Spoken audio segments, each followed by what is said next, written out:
Joining us now from her home in California is the director and producer of Dark Shadows and Beyond, the Jonathan Frid story, Mary O'Leary. She's a seven-time Daytime Emmy Award winner. You can see a couple of those in the background there. Former producer of the daytime television dramas Guiding Light, Another World, One Life to Live, General Hospital, and Young and the Restless. After writing a letter to Jonathan Frid, and that's something I maybe want to talk about after a little bit, Mary, is Jonathan Frid was best known for being the Barnabas vampire from Dark Shadows. She became co-producer of his theatrical production company, Clunes Associate, and in this role, she personally developed, nurtured, and marketed a series of one-man shows that Jonathan performed all across the country, universities, libraries, and performing arts centers.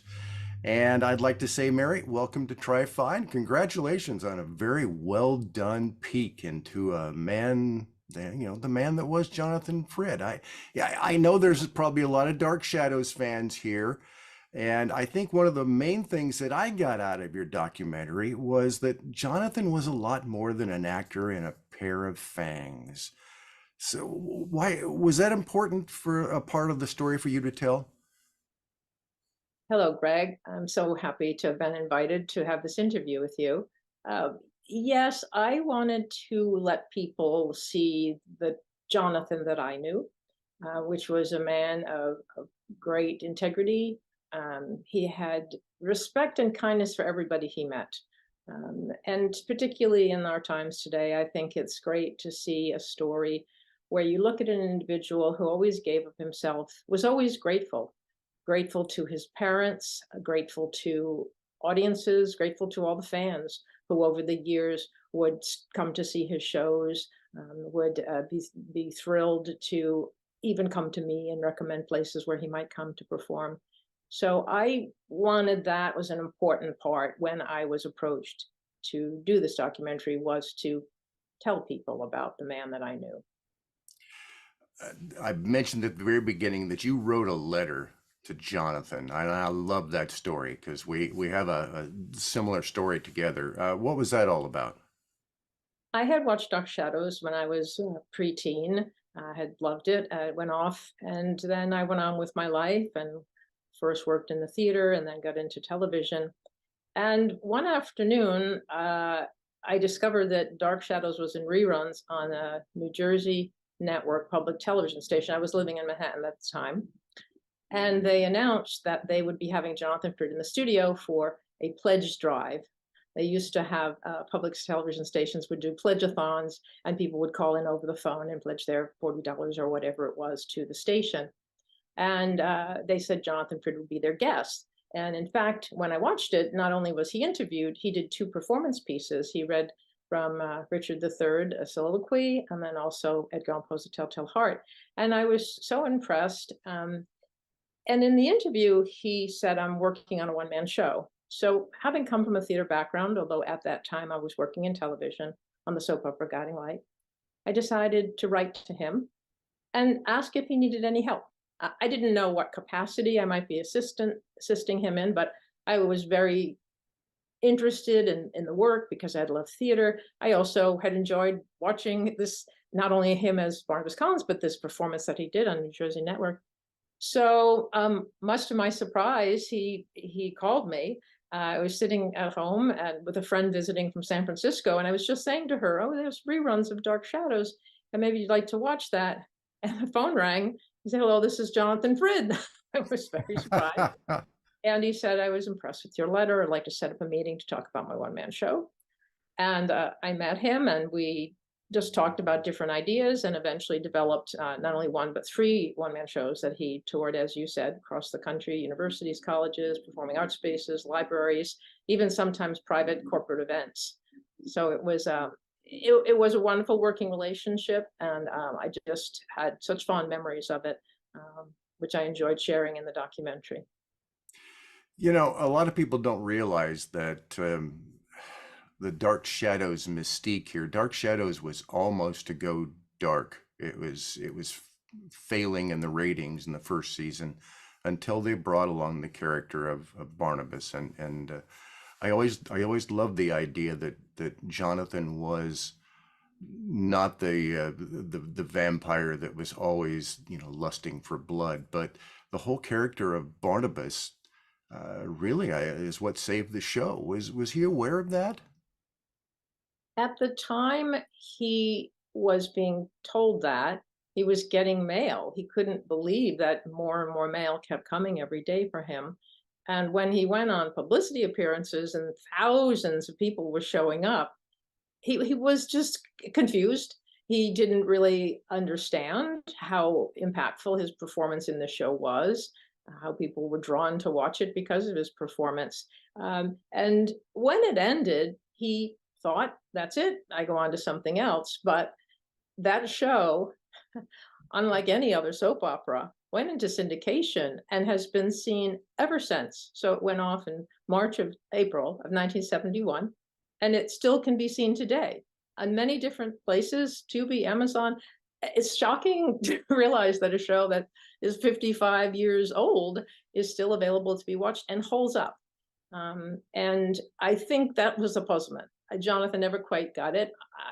When I'm asked, I say I think combination of the writing of the classic Gothic horror romance tales, taking the writers who took the classics such as Frankenstein, Dracula, Turn of the Screw, Jekyll and Hyde, and put their characters into those stories. That makes it hold up. And the actors, because this soap opera was shot in New York, many of them had done Broadway, were stage actors, and they took it very seriously, gave it their all. And I think their performances really still hold up. Now, of course, when we watch it today, you see plastic bats and walls shaking. They were trying to do special effects, which had never been attempted in daytime television. Remember this 1966 to 71. So I think that's why Jonathan was always puzzled by it. But of course, it was something that he was happy to have been a part of. In the process of making this documentary, Mary, did you discover anything about Jonathan maybe that you didn't know? I mean, certainly some of his theater work. I knew he was at certain particular theater companies, but I didn't necessarily know all the particular roles he played.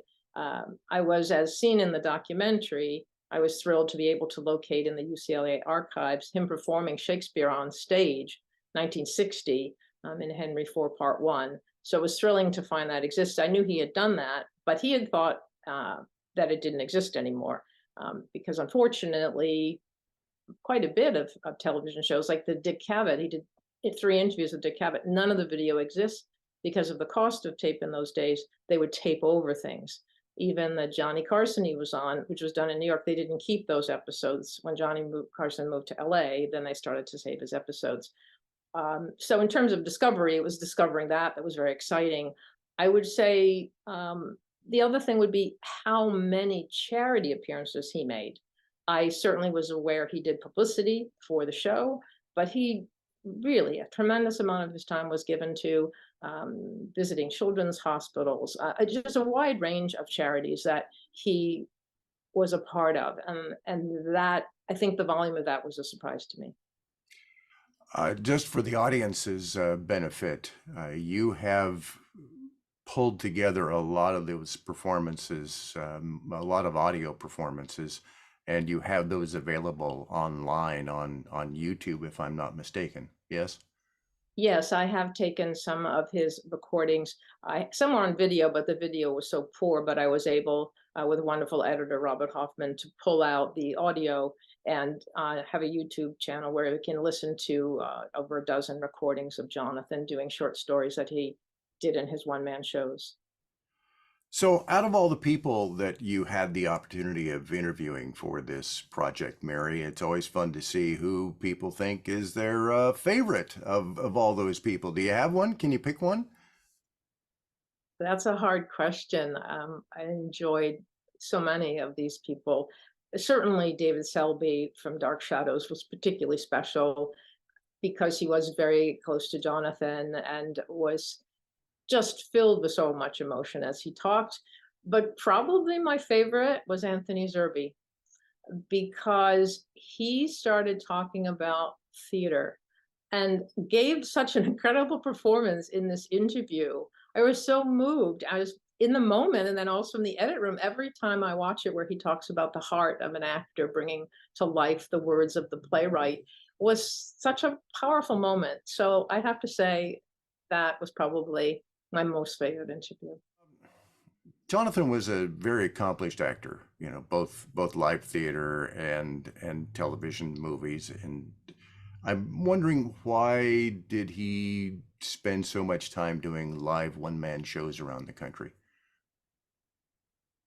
He could have decided to do more television and film, but after Dark Shadows, which is touched on the documentary, there was a sort of typecasting that happened, and people who didn't even watch Dark Shadows were familiar with the photograph of the man with the fangs. And so he would go in, once he told the story of going in for a commercial, it was toothpaste, and they said, "Do your thing, Mr. Frid," as if he were going to be Bela Lugosi vampire. And he said, "I don't have a thing. I played a character that was a vampire, but he was quite a multifaceted character. So I am here to audition, and what do you need for this particular scene or copy?" So he was frustrated, and he did two horror movies, and then was offered a third and said, "Enough. I just need to take a break." And when he decided to come back, which was around the time that I met him, he said, "I love the stage. I want to return to the stage." He didn't have any interest during the time I was with him. There were some offers that came in, and he said, "No, I really want to do my one-man show. I want to continue to tour across the country." He just was completely, really most comfortable on the live stage. The television and film were not where he wanted to be. One of the aspects of this documentary, Mary, that I know is a little bit intriguing, and you and I have had a conversation a little bit about it, is that you were approached to do this documentary as opposed to you having the impetus and the idea to be able to do this yourself. Talk a little bit about that. Yes, I was fortunate that MPI Media Group came to me and asked me to do the documentary. I think for most filmmakers, the biggest challenge is getting the money to do your film, documentary, sci-fi, horror, whatever your script is. And that's the struggle. And in my case, I was given a budget, not a big budget, but a budget to do this. And I am very grateful that they came forward. I had not thought about doing it, but once offered, I was thrilled to jump into the project. What do you suppose, or what do you think was the most difficult part of putting this documentary together? When I was asked to do the documentary, and I had never done one before, as you've mentioned, I primarily have been a producer of daytime soap operas, which has just been an incredible career. Really appreciate having had the opportunity to work on 5 daytime soap operas, many of which are gone now. Uh, so my first thought was, I'm really excited to do this, but how do I do this? And I was given a very sage piece of advice from actress Laura Parker, who was seen in the documentary. She has also written novels. And she said, when approaching a project, know the story you want to tell. So I thought about it and realized, as we said, Jonathan loved the stage. I wanted to explain who he was as a person and his love for performing on stage. And it started to, as I started to interview certain actors, it began to come together. I was blessed to have terrific videographers and sound, and my editor, Michael Giglio, was terrific. It was important, actually, I didn't realize it at the time. My editor was not familiar with Dark Shadows or Jonathan Frid, so he could have that objective eye, and I obviously was very, very close to material. So in the editing process, he would say, I don't think this really is as clear as it could be, and maybe we could. So his suggestions were enormously helpful, and I'm very grateful to Michael and the terrific crews that I had along the way. I mean, because they also would help, like the videographer, with background and what would be good and not. And you don't do any project alone. You have a team, and I greatly appreciate them. And again, having not done this before, It was great to have some suggestions from people, and then my executive producer Jim Pearson, who has done quite a few documentaries on musicians, famous singers.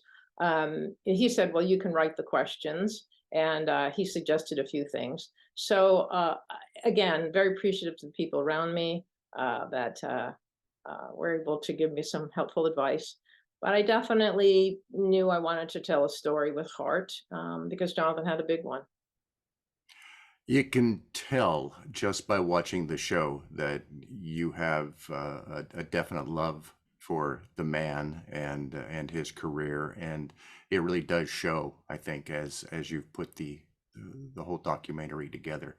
And I want to say thank you for, taking some time to talk with us about this. And thank you for, shining a light, on the man that was always kind of a mystery to a lot of people, because I think Jonathan came along at a time and then disappeared at a time just prior to, the internet. And so there's been a lot of people out there who maybe would like to know more about the guy, and I think you've done a very nice job of shining the light on that actor. Thank you so much. And if people want more information, there is a website, jonathanfrid.org. And it's been a pleasure talking with you, Greg. I'd like to thank the Tri-City International Film Festival for showing the documentary on their opening night of the film festival, and also asking me to speak with you. Best wishes, everyone, on the film festival. I hope it's a big success. Thank you. And by the way, you can get your own T-shirt on the Jonathan Frid website that you can show off your love of Jonathan Frid. Mary, thank you very much. Thank you, Greg.